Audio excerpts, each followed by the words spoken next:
Hello everyone, welcome back to my YouTube channel. आज फेरि मैले बीममा बेस्ड एउटा नमेरिकल लिएर आएको छु, जुन नमेरिकल पोखरा युनिभर्सिटीको 2023 को स्प्रिङमा सोधेको नमेरिकल हो। अब सुरु गरौँ। Design a rectangular beam of effective length 5.5 metre subjected to superimposed load of 60 kN per meter. The size of beam is restricted to 30 cm by 70 cm overall. Use M20 mix and Fe 415 steel भनेर हामीलाई क्वेशनमा given छ। यहाँ हामीलाई effective लेन्थै given छ है त, clear length या clear span हामीलाई given छैन, यहाँ इफेक्टिभै लेन्थ गिभन छ। एउटा स्टेप झन् हामीलाई कम हुने भयो। अब गिभन कुराहरू पहिला लेखौँ। साइज अफ बीम ओभरअल दिएको छ नि त, त्यसैले बी इन्टु क्यापिटल डी भनेको ओभरअल डेप्थ मैले लेखेँ 300 mm बाई 700 mm। यहाँ सेन्टिमिटरमा थियो भने यसलाई मैले के गरेँ एमएममा लगेँ। त्यसपछि इफेक्टिभ लेन्थ पनि क्वेसनमै गिभन छ 5.5 मिटर।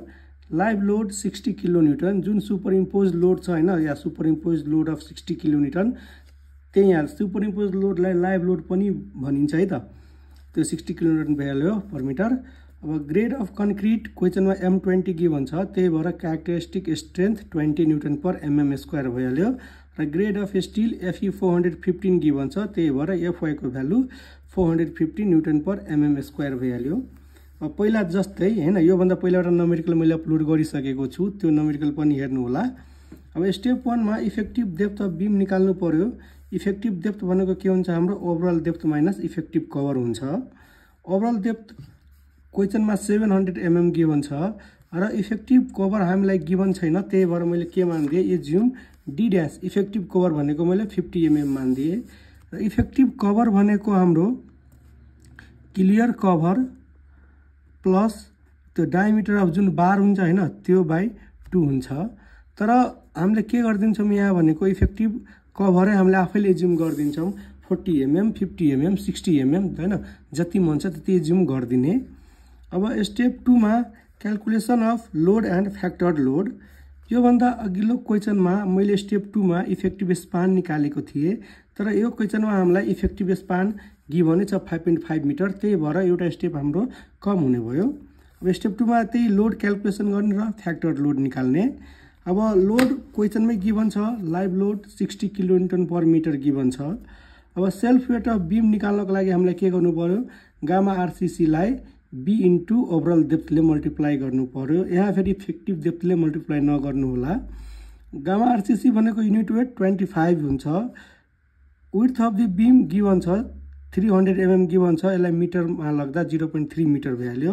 र ओभरअल डेप्थ हाम्रो 700 mm गिभन छ, यसलाई मिटरमा लाग्दा 0.7 मिटर भइहाल्यो। तीनटैलाई मल्टिप्लाई गर्दा 5.25 kN पर मिटरमा आयो। Assume weight of floor finish is equal to मैले 1 kN पर मिटर माने, तपाईँहरूले 0.5, 0.7, 1 kN पर मिटर मान्न सक्नुहुन्छ। र फ्लोर फिनिसको वेट नमान्दा पनि केही फरक पर्दैन होइन। अब वर्किङ लोड निकाल्नु पर्यो। टोटल भनेको ए, बी र सीलाई जोड्नु पर्यो। 60, 65.25, 66.25 भइहाल्यो, 66.25 kN पर मिटर भइहाल्यो। अब फ्याक्टर लोड निकाल्नको लागि यो वर्किङ लोडलाई 66.25 लाई 1.5 ले मल्टिप्लाई गर्नु पर्यो, हाम्रो 99.375 kN पर मिटरमा आयो। अब स्टेप 3 मा calculation of maximum bending moment and maximum shear force निकालौँ। यहाँ म्याक्सिमम सियर फोर्स ननिकाल्दा पनि हुन्छ, किनभने हामीले चेक यहाँ गर्दैनौँ, डिजाइन मात्र बीम गरेर हामीले छोडिदिन्छौँ, त्यसले सियर फोर्सको काम लाग्दैन, नगर्दा पनि हुन्छ। Calculation of maximum bending moment गरौँ। म्याक्सिमम बेन्डिङ मोमेन्ट भनेको हाम्रो के हुन्छ, यदि लोड त हाम्रो सबै युडिएल छ नि त, kN पर मिटरमा लागिरहेछ भने लोड हाम्रो युडिएल भयो। युडिएलको केसमा म्याक्सिमम बेन्डिङ मोमेन्ट WL²/8 हुन्छ। यहाँ त्यही फ्याक्टर लोड भइहाल्यो इन्टु इफेक्टिभ लेन्थको whole square by 8। Factor load 99.375 kN per metre थियो। इफेक्टिभ लेन्थ क्वेसनमै गिभन छ 5.5 मिटर बाई 8। यसलाई सोल्भ गर्दा 375.76 kN मिटरमा आयो। अब म्याक्सिमम सेयर फोर्स भनेको factor load into effective length by 2 हुन्छ। 99.375 kN पर मिटर यो हाम्रो फ्याक्टर लोड भइहाल्यो। र इफेक्टिभ लेन्थ 5.5 मिटर क्वेसनमा गिभन थियो बाई 2। यसलाई सोल्भ गर्दा 273.28 kN आयो। अब स्टेप नम्बर 4 मा लिमिटिङ मोमेन्ट निकालौँ। लिमिटिङ मोमेन्टको फर्मुला हाम्रो 0.36 FCK B into XM times D minus 0.42 into XM हुन्छ। यहाँ लिमिटिङ मोमेन्ट हाम्रो ग्रेड अफ स्टिलमा डिपेन्ड हुन्छ। यहाँ हाम्रो 415 स्टिल छ भने डाइरेक्ट लिमिटिङ मोमेन्टको फर्मुला भइहाल्छ हाम्रो 0.138 FCK B into D square. योबाट क्याल्कुलेट गर्दा पनि यतिकै आउँछ, तर मैले यो फर्मुला म प्रिफर गर्छु। अब 4FE 415 स्टिलको लागि XM maximum depth of neutral axis 0.48 into D हुन्छ। यो हाम्रो कोडको पेज नम्बर 37 मा गिभन छ। यहाँ हेर्न सक्नुहुन्छ 415 को लागि कही छ 0.48 into D छ। FE 250 को लागि 0.53 into D छ र FE 500 को लागि 0.46 into D छ। यहाँ हाम्रो FE 415 भएकोले 0.48 into इफेक्टिभ डेप्थ हुन्छ। यहाँ अब 0.48 into इफेक्टिभ डेप्थ पनि हामीले निकालेका छौँ। यहाँ कति छ 650 mm छ इफेक्टिभ डेप्थ, त्यही भएर 0.48 into 650 गर्नु पर्यो, 312 mm आयो। 312 mm भइहाल्यो। अब यो भ्यालुलाई एक्सएमलाई के गरौँ, यो फर्मुलामा पुट गरौँ। 0.36 into FCK को भ्यालु 20, किनभने हामीलाई M20 grade of concrete given थियो। B भनेको विड्थ अफ बीम क्वेसनमै गिभन थियो 300। XM को भ्यालु यहाँ मैले क्याल्कुलेट गरेँ 312 mm। D भनेको इफेक्टिभ डेप्थ 650, यो पनि हामीले स्टेप 1 मै क्याल्कुलेट गरेका छौँ। 0.42 into XM भनेको त्यही maximum depth of neutral axis 312 mm छ। यसलाई सोल्भ गर्दा हाम्रो 349.73 किलो न्युटन मिटर आयो। अब यहाँबाट अब कम्पेयर गरौँ, जुन लोडले गर्दा आको मोमेन्ट छ 375.76 किलो न्युटन मिटर र लिमिटिङ मोमेन्ट यहाँ 349.73 किलो न्युटन मिटर। यो दुईटालाई अब कम्पेयर गरौँ। अब चेक गरौँ जुन लोडले गर्दा आउने मोमेन्ट त्यो लिमिटिङ मोमेन्ट भन्दा सानो छ कि ठुलो छ। यहाँ हामीले हेर्न सक्छौँ लोडले गर्दा आउने मोमेन्ट हाम्रो ठुलो छ। As MU is greater than MU limit so we have to design doubly reinforce beam, यहाँ लेख्नुपर्छ हैन। यदि लोडले गर्दा आउने मोमेन्ट लिमिटिङ मोमेन्ट भन्दा सानो छ भने हामीलाई सिंगली रिन्फोर्स बीम डिजाइन गर्नुपर्छ। यदि MU is greater than MU limit छ भने हामीलाई डबली रिन्फोर्स बीम डिजाइन गर्नुपर्छ। यहाँ हाम्रो केस 2 छ, त्यही भएर हामीलाई डबली रिन्फोर्स बीम हामीलाई डिजाइन गर्नुपर्छ। अब स्टेप नम्बर 5 मा क्याल्कुलेसन अफ रिन्फोर्समेन्ट अब निकालौँ हैन। बारको एरिया निकालौँ, त्यसपछि अब डायमिटर अफ बार निकालौँ, नम्बर अफ बार कतिवटा राख्ने त्यो निकालौँ है त। अब यहाँ कन्सेप्ट के हो भने यो मेरो डबली रिन्फोर्स बीम छ। डबली रिन्फोर्स बीममा के हुन्छ, टेन्सन जोनमा पनि रिबारहरू हुन्छ र कम्प्रेसन जोनमा पनि रिबार हुन्छ। यसलाई हामीलाई स्प्लिट गर्नुपर्छ एउटा सिंगली रिन्फोर्स सेक्सनमा र इमेजनरी सेक्सनमा। यहाँ हामीलाई थाहा छ सिंगली रिन्फोर्स बीम भइहाल्यो, सिंगली रिन्फोर्स सेक्सन भइहाल्यो भने यसमा के हुन्छ टेन्सन जोनमा मात्र रिबारहरू हुन्छ र कम्प्रेसन जोनमा यसमा हुँदैन सिंगलीमा, तर इमेजनरीमा के हुन्छ यो कम्प्रेसन जोनमा पनि हुन्छ र एक्स्ट्रा जुन मोमेन्ट बाँकी हुन्छ त्यसलाई ब्यालेन्स गर्नको लागि टेन्सन जोनमा पनि हुन्छ। यहाँ के बुझौँ भने जस्तै मेरो यहाँ 100 किलो न्युटन मिटर आएको छ जम्मा मोमेन्ट, लोडले गर्दा मोमेन्ट मेरो 100 किलो न्युटन मिटर आएको छ भने लिमिटिङ मोमेन्ट निकाल्नु पर्यो सिंगली रिन्फोर्स बीमको। यदि मेरो 80 आयो भने यहाँ पनि मेरो 20 किलो न्युटन मिटर मोमेन्ट मेरो एक्स्ट्रा छ। यसको त बियरिङ गर्ने क्षमता नै 80 छ भने यो 20 त मेरो एक्स्ट्रा भइहाल्यो। 20 एक्स्ट्रा भइहाल्यो भने 20 किलो न्युटन मिटरको लागि मलाई एक्स्ट्रा रिबारहरू प्रोभाइड गर्नुपर्छ। त्यो भनेको कुनमा हुन्छ इमेजनरी सेक्सनबाट आउँछ। यहाँ त 20 को लागि के गर्नु पर्यो, मेरो टेन्सनमा त फेरि रिबारहरू दिनु पर्यो नि त, AST2 निकाल्नु पर्यो। यहाँबाट मेरो AST1 आउँछ, यो मेरो AST2 भइहाल्यो, यो मेरो ASC भइहाल्यो। Area of steel in tension, area of steel in tension र area of steel in compression. अब त्यो अब निकालौँ। अब AST1 निकालौँ। फर AST1 के गर्नु पर्यो, limiting moment is equal to 0.87 FY AST1 D times 1 minus FY AST1 by FCK BD, यो हाम्रो फर्मुला छ। अब लिमिटिङ मोमेन्ट यहाँ मैले क्याल्कुलेट गरेको छु 349.73 किलो न्युटन मिटर। त्यही मोमेन्टलाई यहाँ राखौँ इन्टु 10⁶ मैले न्युटन एमएममा लग्नको लागि गरेँ इजिकल टु 0.787 इन्टु एफआई भनेको ग्रेड अफ स्टिल 415 AST1लाई जस्ताको त्यस्तै राखेँ। मलाई निकाल्नुपर्छ डी भनेको इफेक्टिभ डेप्थ 650 हामीले स्टेप 1 मै क्याल्कुलेट गरेका थियौँ। 1 माइनस एफवाई को भ्यालु 415 भइहाल्यो।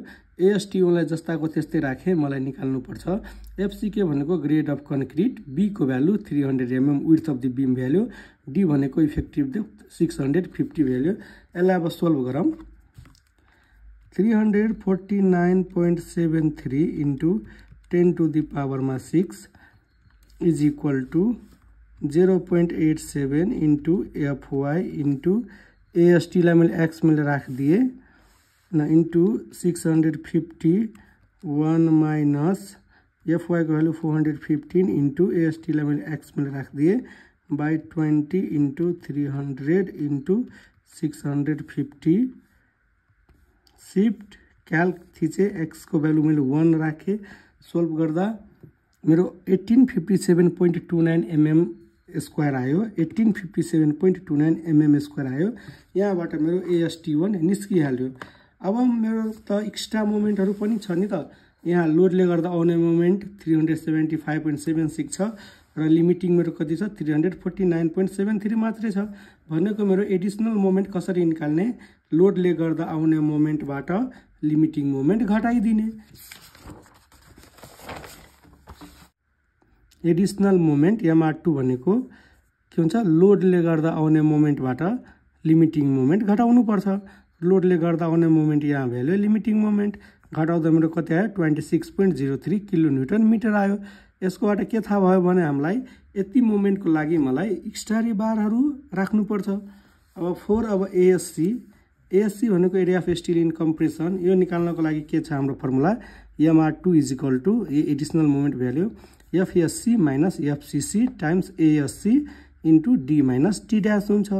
र यो FCC भनेको स्ट्रेन्थ अफ कन्क्रिट भइहाल्यो, FSC भनेको स्ट्रेन्थ अफ स्टिल भइहाल्यो, ASC भनेको area of steel in compression value, D भनेको इफेक्टिभ डेप्थ भ्याल्यु र D ड्यास भनेको इफेक्टिभ कभर हामीले 50 mm एज्युम गरेका छौँ हामीले। अब FCC भनेको स्ट्रेन्थ अफ कन्क्रिटको फर्मुला के छ 0.446 इन्टु FCK छ।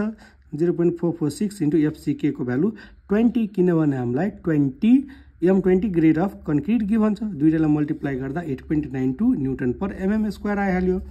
अब FSC को भ्यालु निकाल्नु पर्यो। FSC को भ्यालु मेरो ग्रेड अफ स्टिलमा डिपेन्ड गर्छ र D ड्यास बाई D को रेसियोमा डिपेन्ड गर्छ। मेरो क्वेसनमा ग्रेड अफ स्टिल Fe 415 छ र D ड्यास बाई D को भ्यालु 50/650 सोल्भ गर्दा 0.076 आइहाल्यो। अब टेबलबाट अब हेरौँ हैन, D dash by D value र FSC भ्याल्यु। अब यो हाम्रो टेबलमा गिभन छ है त। यहाँ पेज नम्बर 38 मा गिभन छ compressive strength of steel based on D dash by D को भ्यालुमा गिभन छ। यहाँ D dash by D value र यहाँ ग्रेड अफ स्टिल यो दुईटामा डिपेन्ड गर्छ। मेरो ग्रेड अफ स्टिल 415 छ क्वेसनमा गिभन र D ड्यास बाई D को भ्यालु मेरो कति आयो 0.076 आइहाल्यो। 0.076 मेरो 0.05 र 0.1 को बिचमा पर्छ। अब 0.05 मा कति हुन्छ मेरो 355 भइहाल्यो र 0.1 मा कति भइहाल्यो 353 भइहाल्यो। त्यही 0.5 मा मेरो 0.05 छ है त। यहाँ 0.05 मा 355 भइहाल्यो र 0.1 मा 353 भइहाल्यो र 0.06 मा निकाल्नु पर्छ हामीलाई।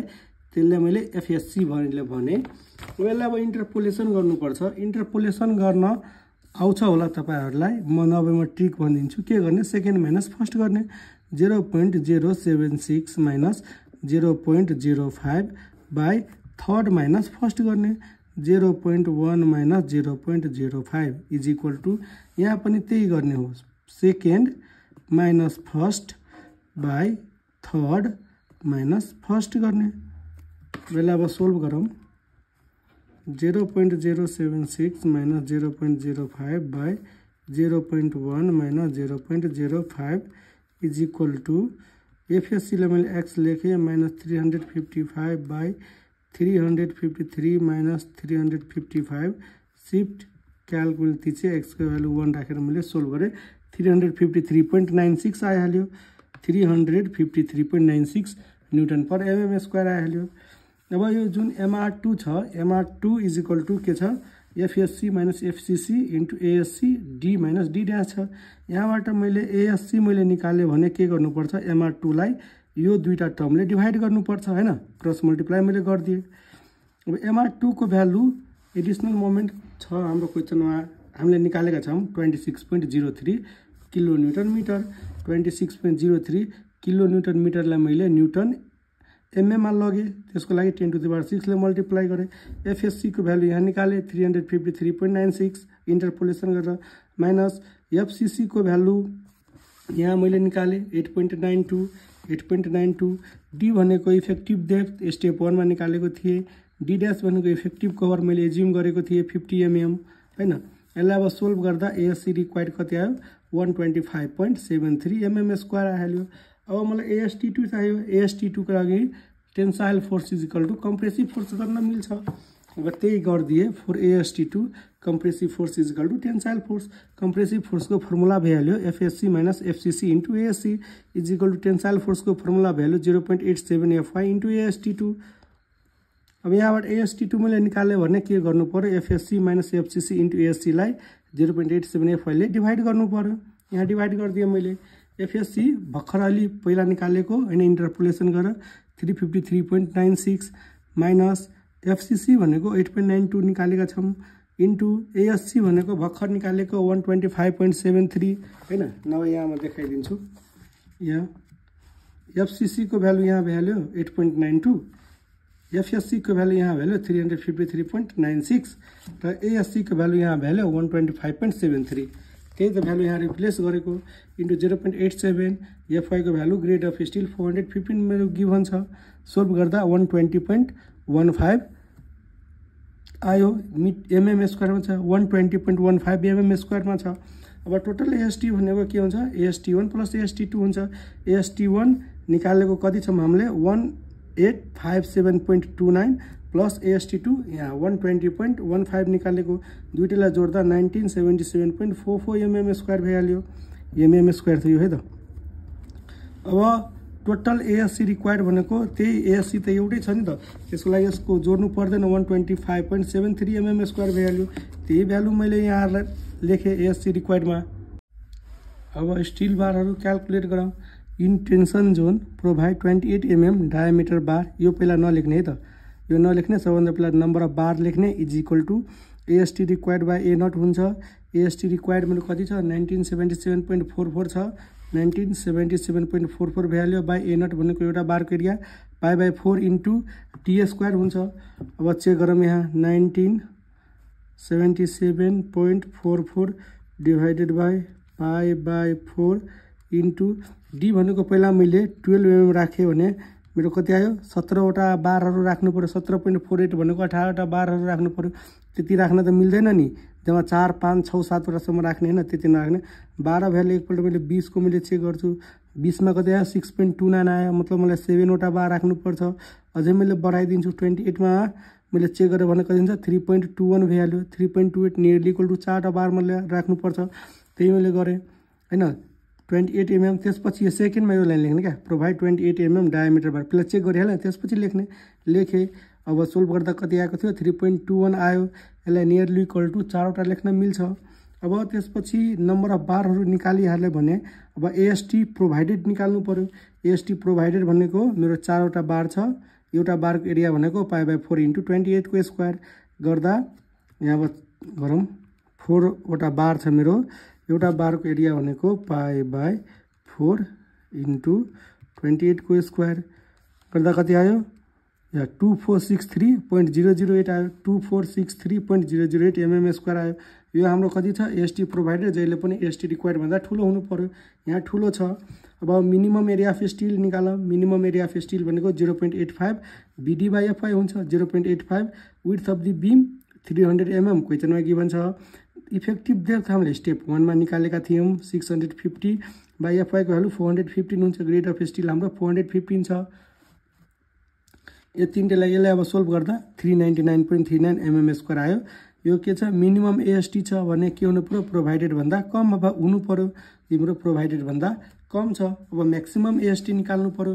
म्याक्सिमम एएसटी भनेको 4% अफ ग्रस एरिया हुन्छ यहाँ। अब म्याक्सिमम एरिया अफ स्टिल भनेको 4% of gross area. BD value 4% भनेको 4/100 into width of the beam 300 mm छ। ओभरअल डेप्थ 700 mm छ। यहाँ इफेक्टिभ डेप्थ नलिनु होला। सोल्भ गर्दा 8400 mm² आयो जुन चाहिँ एएसटी प्रोभाइडेड भन्दा ठुलो छ। भनेको मेरो जुन एएसटी प्रोभाइडेड छ त्यो के छ मिनिमम भन्दा ठुलो छ र म्याक्सिमम भन्दा मेरो सानो छ। त्यही हुनु पर्यो। अब यो भ्यालु भने मेरो सेफ छ। अब त्यसपछि इन कम्प्रेसन जोनमा पनि राख्नु पर्यो किनभने यो मेरो डबली रिइन्फोर्स बीम हो। कम्प्रेसन जोनको एएससी रिक्वायर्ड कति छ मेरो 125.73 छ। अब चेक गरौँ फेरि पाई/4 इन्टु मैले 12बाट मैले चेक गरेँ भने कति आयो 1.11 आयो। मतलब नियरली इक्वल टु मैले 2वटा बार राख्न पाउँछु। त्यही भएर त्यसपछि लेख्ने provide 12 mm diameter bar as number of bar is equal to ASC required by a nut value. ASC required मेरो 125.73 छ। एउटा बारको एरिया राख्नु पर्यो पाई/4 इन्टु 12 को स्क्वायर 1.11 आयो। नियरली इक्वल टु 2टा बार। अब प्रोभाइडेड एएससी निकाल्नु पर्यो। 2टा बार छ। एउटा बारको एरिया पाई/4 इन्टु 12 को स्क्वायर भइहाल्यो। सोल्भ गर्दा 226.19 mm² भइहाल्यो। र लास्टमा एउटा फिगर बनाएर देखाइदिने। फिगरमा त्यही मैले के गरेँ भने टेन्साइल जोनमा जम्मा 4वटा रिबार राखेँ 28 mm को र कम्प्रेसिभ जोनमा जम्मा 2वटा रिबार राखेँ 12 mm डायमिटरको। ओभरअल डेप्थ क्वेसनमै गिभन थियो 700 mm र ओभरअल विड्थ कति थियो 300 mm गिभन थियो क्वेसनमै। र मैले आफैले एज्युम गरेको इफेक्टिभ कभर 50 mm मैले एज्युम गरेको थिएँ त्यो यहाँ राखिदिएँ। यसरी यति गर्दा हाम्रो 20 मार्कमा सोध्यो नभए 15 मार्कमा सोधिन्छ बीम। 15 मार्क या 20 मार्क हाम्रो आउँछ। डिजाइन भन्यो भने यतिसम्म गर्ने। यदि चेक भन्यो भने गर्ने भनेन भने नगर्ने। चेक बेला भिडियो अलि झन् लामो हुन्छ। त्यही भएर अर्को भिडियोमा चेक पनि मैले सिकाउने छु है त। आजको लागि यतिकै।